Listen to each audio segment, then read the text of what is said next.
Let's turn to Ukraine now, which is nervously watching Donald Trump. The US president has made his intention clear. He wants to end the war. The only question is how? What sort of deal does Trump have in mind? He dropped an alarming hint this week. He suggested that Ukraine could become part of Russia one day. Let me quote from what Trump said. Ukraine may make a deal, or they may not make a deal. They may be Russian someday, or they may not be Russian someday. Russia is probably jumping with joy, but Zelensky will be scared. His goal is to break free from Russia's grasp, to chart his own foreign policy. But his biggest ally says, you could become Russian one day. It is a nightmare for President Zelensky. It is also a sneak peek into President Trump's mind. He clearly does not see expansionism as wrong, whether it's buying Greenland, or taking over the Panama Canal, or occupying Gaza, or letting Ukraine become Russian territory. Not only are these suggestions nonsensical, they are dangerous. And it's coming at a very sensitive time.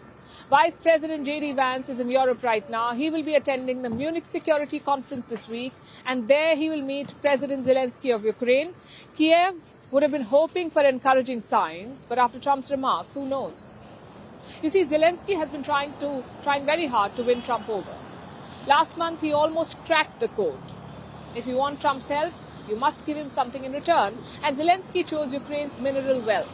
The country has trillions of dollars in rare earth minerals, so Zelensky decided to offer them to Donald Trump, and he repeated that offer this week. We're talking not only about security, but also about money. Valuable natural resources where we can offer our partners possibilities that didn't exist before to invest in them. For us, it will create jobs. For American companies, it will create profits.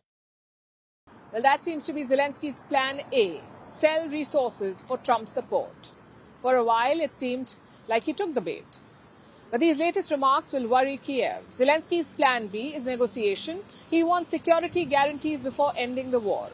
He wants to ensure that Russia will not attack again. And who will give that guarantee?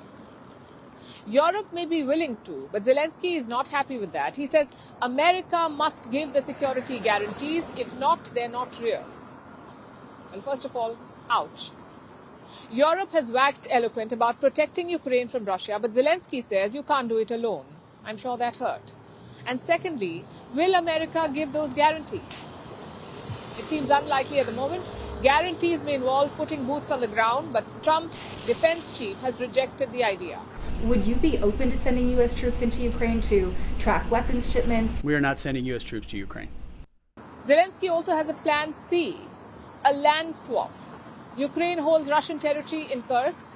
They occupied it in last year's surprise counterattack. Zelensky wants to swap it for Russian-occupied parts of Ukraine, but Moscow has already rejected that. And it's obvious why.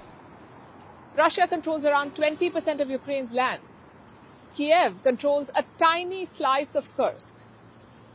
Less than 0.003% of Russian land. That's what they have. I'm afraid the numbers simply don't add up.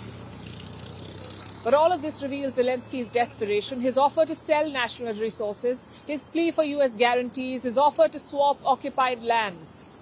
All of this reeks of desperation. And Russia senses this. Today they launched a drone attack on the Ukrainian capital. One person was killed and 4 were injured. It shows that Putin is on the offensive. Plus, he knows how to handle Donald Trump. This week, Putin released an American school teacher held in Russia. Trump welcomed him to the White House. He flaunted him like some sort of prize. It's the type of thing that President Trump loves, which is why Putin offered it. Reports also say that Trump has spoken directly to Putin. Similar reports had emerged after his election win, but both sides refused to admit it. And they're doing the same thing again. No confirmation of a direct phone call between Putin and Trump. All this cloak and dagger stuff makes you wonder, what exactly is Trump's plan for Ukraine? Will he force Kiev to surrender? Will he defend them in exchange for rare earths? Or will he simply abandon them? From the looks of it, there isn't a plan. Trump is just winging the whole thing. His envoy is slated to visit Ukraine later this week. Perhaps that will give us some insights. We're calling the show Vantage. We hope you like what we put together for you. Touted as the minimum defense from that video. India's neighbors were the first to send The special edition of Vantage, live from the White House throughout this week. Yes, Hindu Mandir in we're on our way to Tel Aviv. Pretty measure, but it's also the perfect way to drive. I don't think that Prime Minister of Bhutan, Sherin Tagwe. Welcome to 60% of the world's office. Prime Minister Modi did the iron. We were actually How are you doing? How do you like? It's been 1 year since that meeting. Iron bars separate you from the outside. Out the vote effort. Trump had, it says, and at $4.3 trillion. 300 billion by 2030. That's what we need to tackle climate change.